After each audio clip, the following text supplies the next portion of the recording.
Hi, everybody. My name is Michael Libby. I'm the founder and CEO of Worldbuildr, and I'm here to talk to you today about virtual production for live experiences and attractions, and specifically how real-time game engines like Unity are rewriting the rules for location-based entertainment. In today's presentation, I'll give you a brief overview of who I am and my background. Then we'll talk a little bit about the experience economy and what that is and what it means. We'll talk about the problem facing the industry, and we'll briefly cover the history of previsualization for attractions and experiences, drawing a line all the way back to the creation of Disneyland, bringing it up to modern day. And then we will talk about what Worldbuildr is doing, my company, and how we're using Unity in some creative ways to troubleshoot some of these problems. Then we'll talk about Unity Reflect, which is an exciting new toolkit from Unity, and how we're integrating it with the Worldbuildr software. We'll talk about some potential applications for Unity and game engines in general to transform the experience economy. And then briefly we'll cover what's next and take a brief look into the future, both in terms of the experiences themselves and Worldbuildr's roadmap, where we're going and where we hope to take the software. So we'll start with a brief overview of who I am. Well, I'm someone who's always been very interested in theme parks, to the point where I worked part-time at Disneyland on the Jungle Cruise ride and several other attractions back when I was in college. I then graduated and worked for about 5 years as a creative director and writer for various entertainment design firms. And then I went and got a master's degree from USC's School of Cinematic Arts, their Interactive Media and Games division. And this is where I was first exposed to Unity and, to formal game design theory and VR. And it really transformed both my life and my career. My thesis project is basically where Worldbuildr started. And everything that has come since has been an evolution of the work I did during that program. A couple of highlights in terms of projects that I've worked on include the Purge Breakout traveling escape room from I think 2013, as well as Warner Brothers World Abu Dhabi, the world's largest indoor theme park, which opened in 2018, about 2 years ago. And my focus there was on the flagship attraction, Batman Night Flight, which we'll talk about a little later in this presentation. We should talk about what the experience economy is, because it goes far beyond theme parks. This is simply the idea that, as I'm sure many of you have heard, kids these days, they don't want things anymore. They want experiences. And there's a whole economy surrounding this that includes museums and brand experiences, themed retail, casinos, live events, theater, and of course, more recently, virtual experiences that take place within video game worlds themselves. For all of these things, it's very difficult to explain what you're trying to build before you build it. When you're trying to create a new type of experience that has never been done before, that includes many different multimedia elements, and immersive, wayfinding and navigation and things like that. It's very difficult to abstractly explain to somebody, particularly to a non-creative person, what it is that you're trying to do. And, this has been a problem, or a challenge rather, for, over 60 years, dating back to really what was sort of the dawn of this industry, the opening of Disneyland in 1955.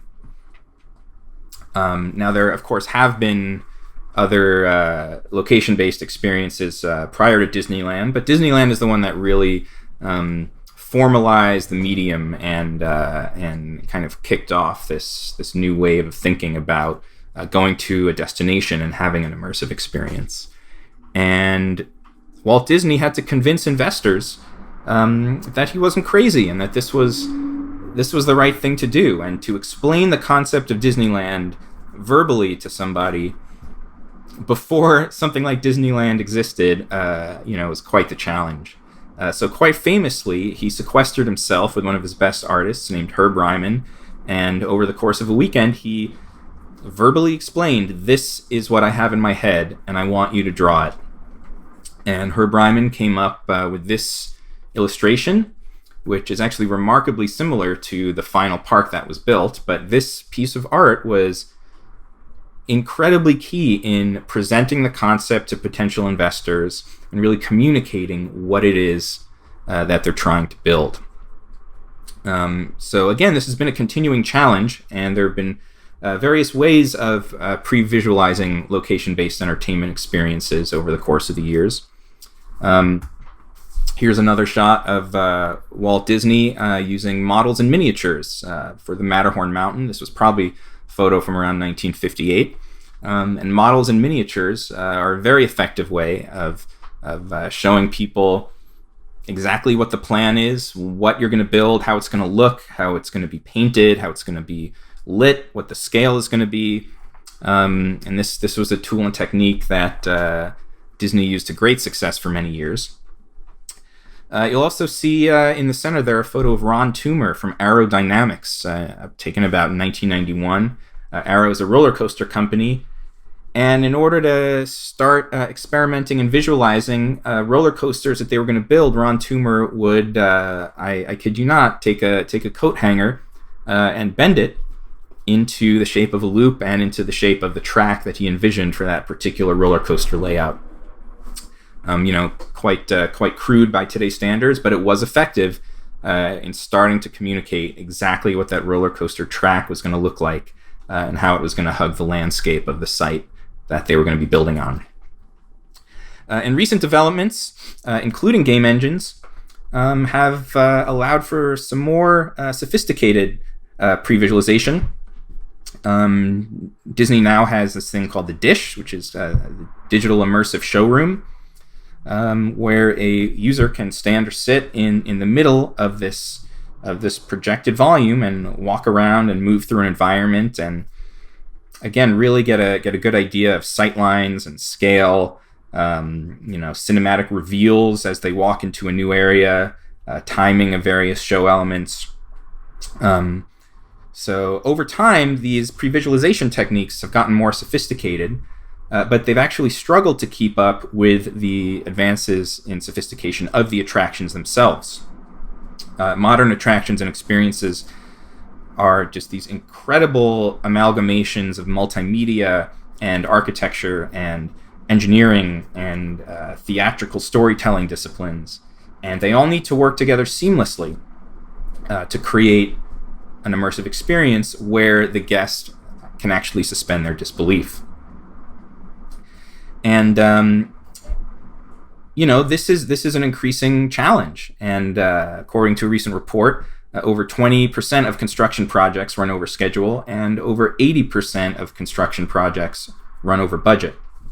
And this amounts annually to a $450 billion a year problem. And that's just for traditional construction. When it comes to location-based entertainment, these things are even more complicated. And the real problem is that, there are many different technologies in these attractions and experiences and many different moving parts. It's a very collaborative medium where you have writers, illustrators, architects, sound designers, engineers, media producers, audiovisual integrators. They're all working on these different aspects of these projects, and they all need to come together on site by opening day. And this is a real challenge. During the production process, a lot of these different companies are vendors, and they work in isolation, separately from each other. They're doing their respective scopes. They're doing a great job.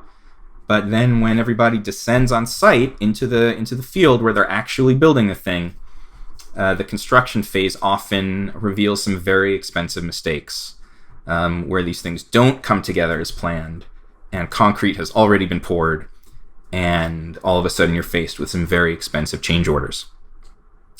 Now, there have been advances in BIM modeling, that's building infrastructure management, which does mitigate the risk for the construction of traditional buildings, but not location-based entertainment. There is really no tool for that, because location-based entertainment is a subsect of construction, but it's much more complicated because you have a lot more moving parts.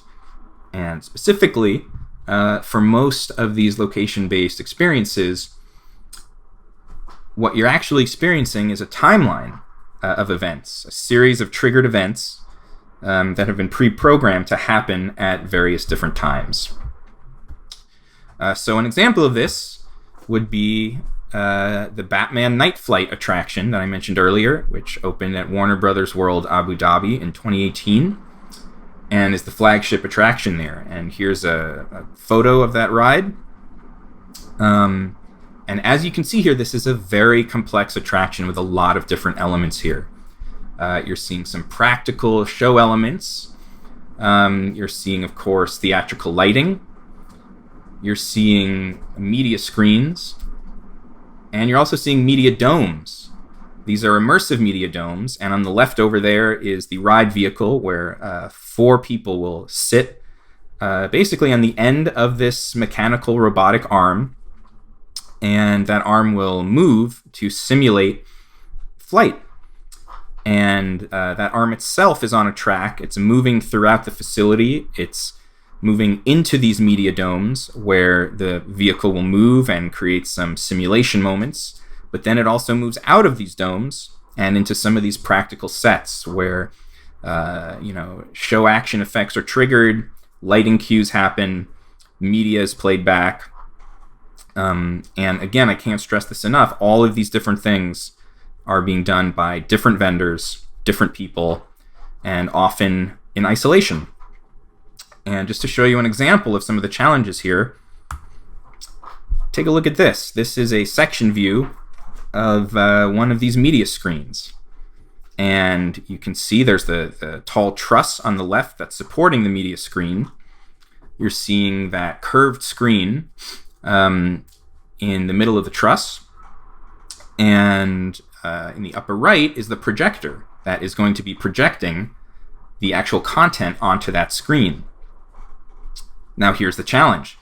As that ride vehicle is moving around and that robotic arm is moving, it can extend, and you have to be really careful that if the arm breaks that plane and goes into the throw of the projector, it will cast a shadow on the screen and the illusion will be destroyed.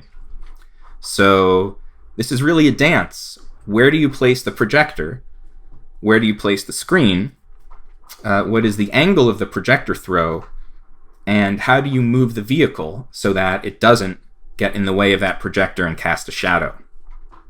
And all of these things are fraught with hazard, and many different things can go wrong. And so that's where the Worldbuildr software comes in. And we did this work on behalf of a design firm called Thinkwell, which did all of the creative design and development for Warner Brothers World. And we used our Worldbuildr software to pre-visualize a lot of these things. These are robotic arms that are being animated, but we need to figure out what are the sight lines from the individual seats, and how does the vehicle move, and what gets triggered when, and are we clear of the projector throw, and all of these things. So we were on site in Abu Dhabi, and we were iterating on this constantly, where we were on a tight schedule, and we did not have a ton of time to sit on the ride vehicle and experience and witness these things and then make changes. We did a lot of these things virtually, where we would figure out the timing and that balancing act of all of the elements. And then ultimately we would alter the programming of the ride vehicle motion and calculate what needs to be triggered when, so that the illusion is seamless. And so you can see here a side by side of some of the simulation work that we did with the final vehicle movement. And everything was done very carefully. It was a balancing act so that the vehicle moves away from a screen before the media on that screen ends. so that, again, everything works seamlessly and all of the elements are integrated together nicely. So this was an invaluable process for getting to the finish line on this attraction at Warner Brothers World and opening it with a successfully integrated product where everything was timed and being triggered at the right moments. So what we really learned from that process is that, something that many of you might be increasingly aware of, that Unity and real-time engines in general have increasing potential applications that go far beyond games.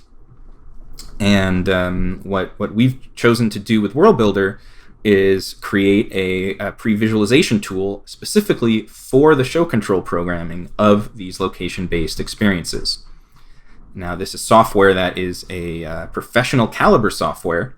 It is meant to be used for professional installations and experiences. But we've also created something. We've used Unity to create an interface that is easy to learn and use by people who don't know how to program. So the idea is that we have an interface that's as intuitive and easy to use as other content creation tools like Minecraft or Roblox, where you don't need to know how to code at all, but you can use our software on a professional level to program and integrate these things long before the construction process starts. So let's take a quick look here at the Worldbuildr software and how it works. So the first thing that you'll notice is that we are currently not in the Unity editor. One of the big differences about Worldbuildr is that it is published software created with Unity. So you do not need to have Unity installed on your computer to run the Worldbuildr software. It's self-contained software. So I'm going to double-click and launch the software. And as I mentioned before, the Worldbuildr software is designed for any type of location-based experience. But today we're going to be focusing again on dark rides.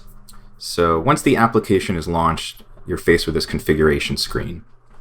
And this is where we set the starting values for our simulation. And this number right over here, THRC, that stands for Theoretical Hourly Ride Capacity.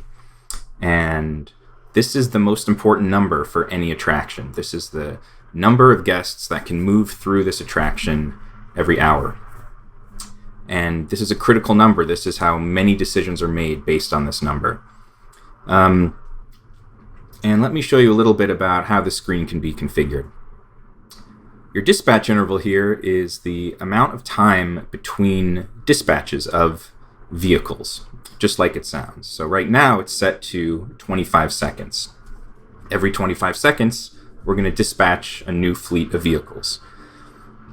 And you'll notice, if we increase the dispatch interval, that means there's more time passing between dispatches, which makes the THRC go down. And the advantage of having more time between dispatches is that the vehicle has less of a chance of seeing the vehicle in front of it or behind it. The higher the dispatch interval, the more spread out the vehicles are. But again, your throughput goes down. Let's keep it at 26 here. Vehicles per dispatch. This is the number of vehicles dispatched in a fleet. So every dispatch interval, when that interval occurs, we're going to dispatch a new fleet of vehicles. And in this case, we're going to dispatch 2 vehicles. And the number of seats per vehicle, again, you can see if we change that, it's also going to automatically update the THRC. The more seats per vehicle, the higher the THRC. And for our vehicle type, we're going to stick with ETF.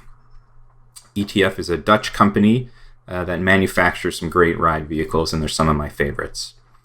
And we're going to set our starting camera mode here. We'll start with our sweep camera, which is sort of our cinematic overhead camera.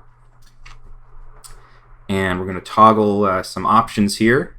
Let's leave it as is. We'll start with the facility turned on, the show doors turned on, the ride paths turned off, and the vehicle envelopes turned off. And for our crowd flow, this percentage is relative to our throughput. So we're saying that our sidewalk traffic essentially is going to be equal to our throughput. And our demand is the percentage of that sidewalk traffic that is interested in going on this attraction. So let's keep it at so let's set that to around 70%. And then we're going to click Start. And the simulation is going to begin.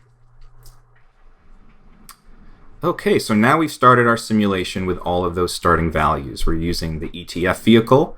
We're launching 2 vehicles every dispatch at the dispatch interval that we selected. And you can see, we have our THRC here, our dispatch interval, our seats per vehicle. And great, so all of those settings have imported when we started the simulation. So what I'm going to do now, I'm going to change the camera to our orthographic camera. And this is where we can get a really clear view of what's going on in the scene. I'm going to go into my visibility options here and turn on my ride paths. And what we're going to do here is look for right there, that bright orangish reddish disc under that vehicle. That is our hero vehicle, or our currently selected vehicle. So that means if we were to go into the vehicle POV, we would be able to actually see what that vehicle is seeing here. But we can go to the next vehicle or the previous vehicle instantaneously. And let's go back to our overhead camera. Let's do perspective camera this time. So again, we are launching 2 vehicles at once. Our selected vehicle is right there, but if we move to the next vehicle, you'll note that it is on the red path. So every other vehicle is on the red path and every other vehicle is on the blue path. That is again because we are launching 2 vehicles at once. So in an area like this one, the front vehicle is going to go to the right, and then the rear vehicle is going to go to the left here. You can see how those paths are different. So now, let's change our camera to our player camera. So this is our first-person camera here.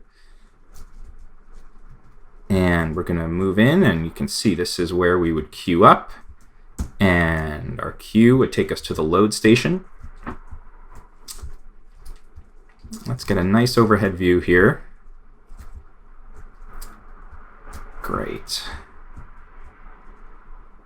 And I'm going to go ahead and turn on my work lights just so we can see things a little bit more clearly for just a moment. Okay, so let's move our player camera, and I'm going to show you something pretty cool here. All right, so what we're seeing here, this is a very common effect used in theme park rides. It's called moving eye point media. So you can see that vehicle, when it goes over a trigger, it is triggering the media here on this projection screen. But the media here is one continuous uninterrupted shot, and the perspective of the media has to match the movement of the vehicle in order for the illusion to work. So the vehicle goes by, and you can see that perspective in the media is changing to match the movement of the vehicle and to create the illusion that there's a depth in this scene. But what if we change the ride path? What if all of a sudden there's a creative change or something unexpected? Now let's go back to our overhead camera here. And if you see that red dot over there, that is actually our cursor. And as I move the cursor like this, you can see it is highlighting these trigger points.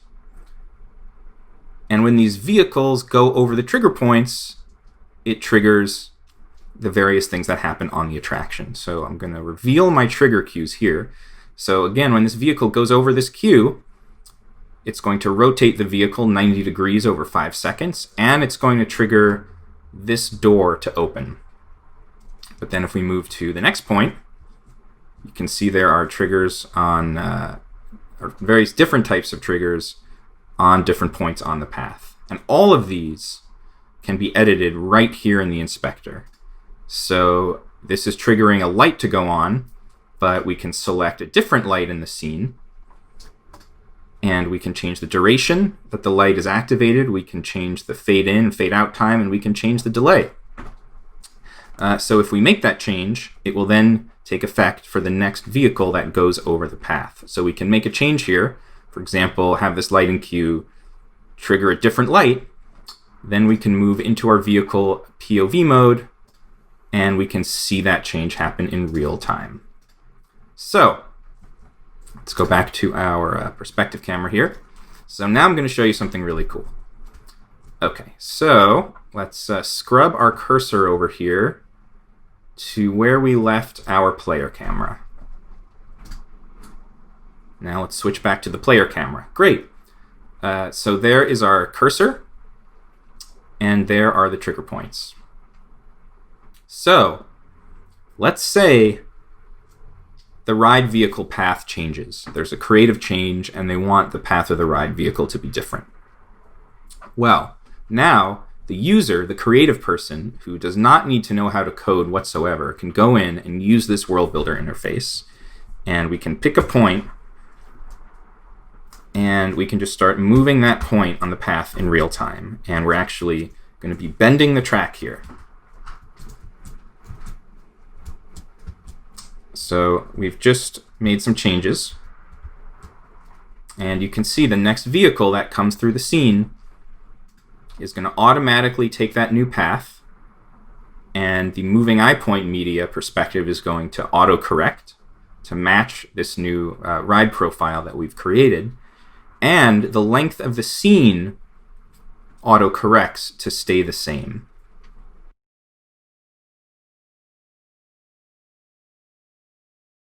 So by integrating all of these things together during pre-visualization, we can avoid really expensive mistakes later. Now you can see that next vehicle that went through did not take that new path. Again, we've only changed it for every other vehicle. So that is where vehicle 1 is going to go. It's going to take, that's vehicle 2, right there. And then the next vehicle is going to take this other path. So now let's turn our work lights back off. Okay, so let's have some fun with this. Let's find a lighting cue here. Activate our panels. And we're scrubbing over the ride path. Okay, right here. How about this? So when the vehicle goes over this cue, it's going to activate this spotlight here on Tiki Rick. So what we're going to do here is change the duration and the delay. And let's add a little bit more fade out time. So then the next time a vehicle goes over here, those changes are going to automatically take place. And so we can see immediately what the change in the show control is. All right.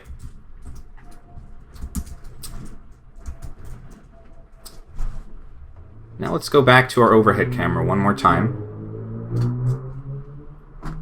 Turn off our cues and turn our work lights back on. Now let's talk about guests for a moment and THRC. So remember, we set those starting values of guest flow at 100% and guest demand at 70%.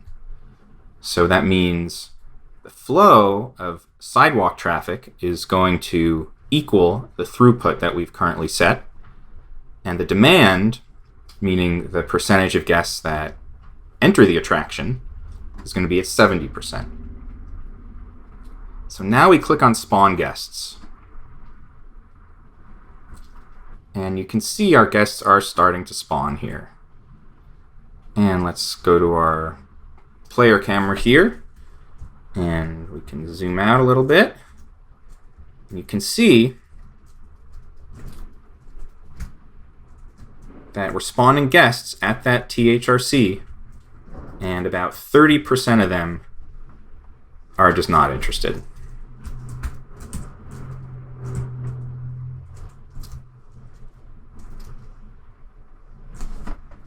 Okay, so I'm going to fast forward a little bit here. And now let us move here to our load station.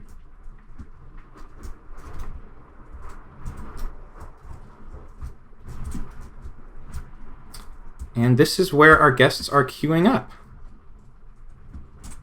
So you can see here our guests are going through the queue. And these dots here represent an entire fleet's worth of guests. So remember, we have 2 vehicles launching at once. Each vehicle has 4 seats on it. Therefore, there are 8 positions here. And all of these things are linked to each other. So if we change the dispatch interval,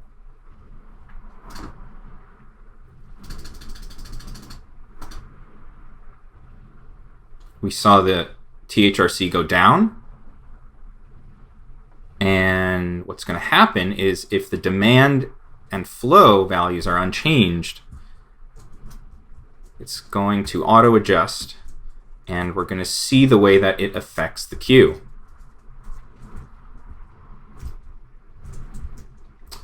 So all of these things are connected to each other.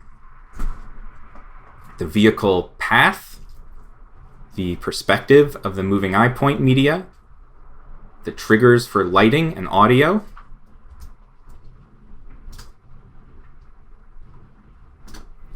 and with this interface, we're now able to program everything in advance, see how it all works together. So we'll continue to dial this in, and once we get it to a place where we think it's performing exactly as we want it to, then we can move on to having the software actually control the final attraction once it's built, because we've already done the hard work in advance. So that is just a taste of the Worldbuildr software as it applies to a dark ride. For now, this might be a great tool for a drive-through experience during the COVID era, but once things get back to normal, we'll be able to use this for attractions of all types and get guests out of their houses and back to physical, location-based entertainment experiences. So as you can see, Worldbuildr exists right in that sweet spot between architecture and entertainment, where you see a lot of advancements happening in terms of pre-visualization and pre-production using real-time engines for movies and TV, such as a lot of the advancements that have been created and innovated for The Mandalorian and volumetric LED panels. And on the other extreme side of things, there have been a lot of advances in using real-time engines for architecture, engineering, and construction. But Worldbuildr is unique because we are focusing on location-based entertainment experiences, which really are a hybrid of those two disciplines. It's a very exciting time for us as everything is becoming more experiential. And when the world gets back to normal after COVID, there's going to be all this pent-up demand to go out and have these experiences. But we do need to build them smarter and faster and cheaper and with less risk. And one of the more exciting things that we've been developing very recently is integrating Unity's new Reflect platform, which is a major step forward for pre-visualization of architecture, engineering, and construction projects. Reflect has some really cool functionality built in. For example, cloud synchronization of assets, which makes sure that everybody's on the same page at the same time.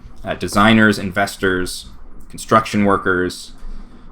With Reflect, for example, you can have a construction worker on site on the other side of the world, holding up a tablet and visualizing what that 3D model of the architecture is going to look like at scale on site, and then communicate back to that 3D modeler who might be using a program like SketchUp, back on the other side of the world and say, hey, can you make this quick change? Then that SketchUp modeler will update his SketchUp model, click save. Then that construction worker will just tap the refresh button and instantly see the change due to this cloud synchronization. So functionality like this is built into Unity Reflect.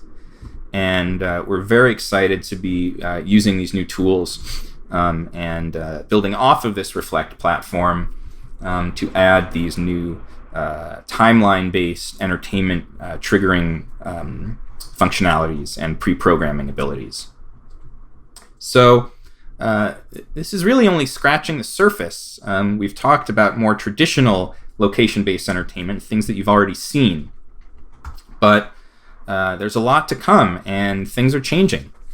Modern audiences want interactivity. They want to engage with a story, and they want to affect that story's outcome.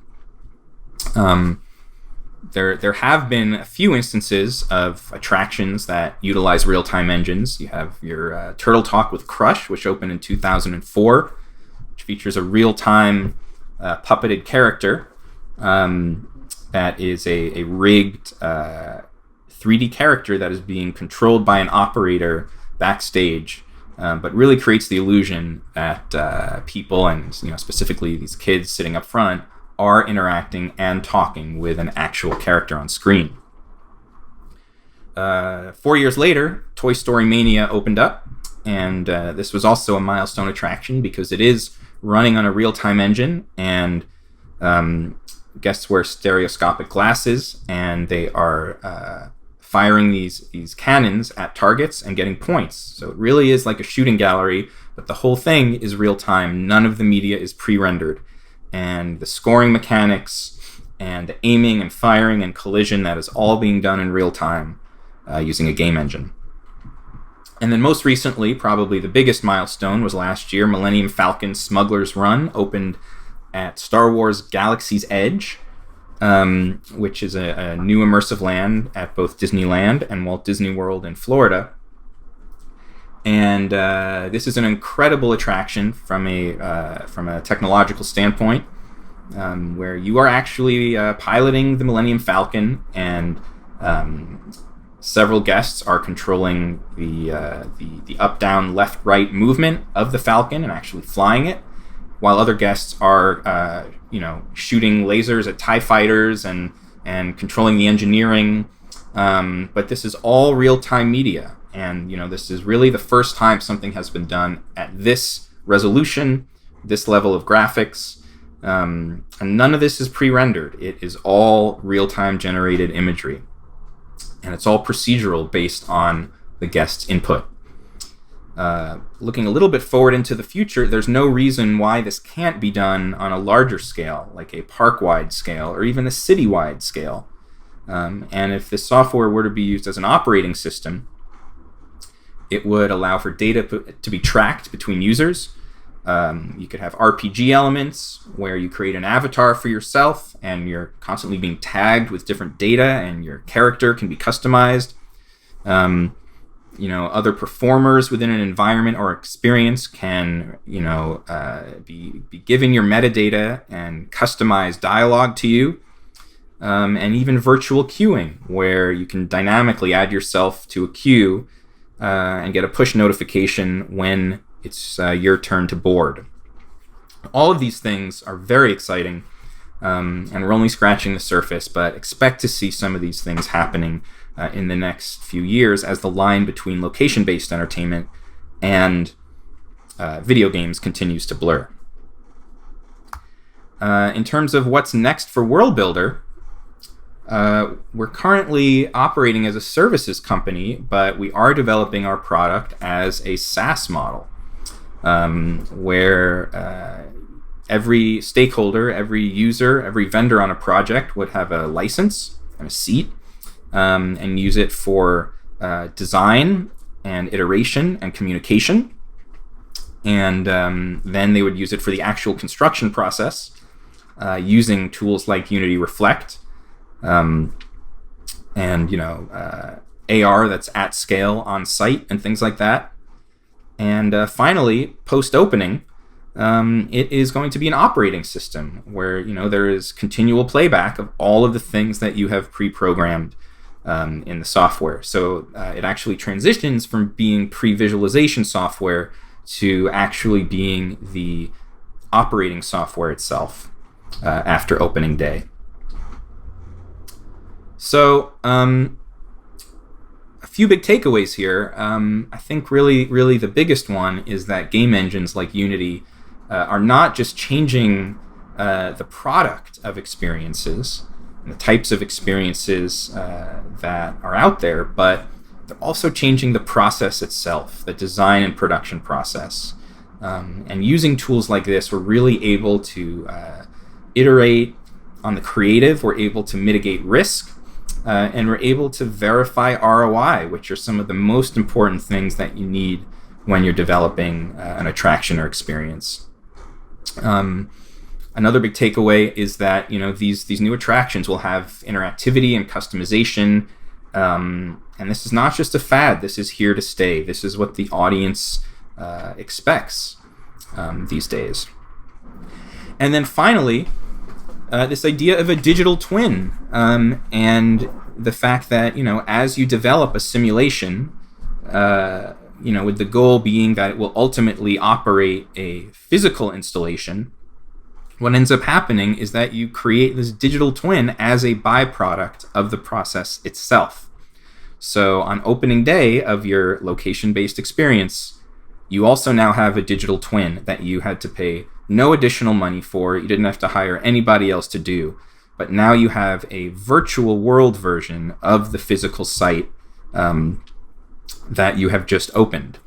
And this becomes increasingly important, in a post-COVID world. COVID has really exposed the fact that a lot of these location-based experiences, like theme parks and museums, they have this Achilles heel where if the gates are closed, the per capita spending drops to zero. And now there's a way for these experiences to monetize their digital twin and continue to gain revenue from their visitors without them having to go to the physical site. And there are great opportunities there for connectivity. If you have somebody exploring a virtual digital twin of the physical site, perhaps unlocking some achievements or customizing their avatar, and then they go to the physical site, the transition of that data from your digital twin profile to the location-based show control operating system is more seamless than ever before. So it's a very exciting time. It's a very disruptive time, and Worldbuildr and Unity are at the forefront of this disruption, and we're very excited to see where things go in the coming months and years. So I want to thank you for your time and for your interest. I encourage you to check out our website at worldbuildr.com and follow us on social media at Worldbuildr. And thanks very much.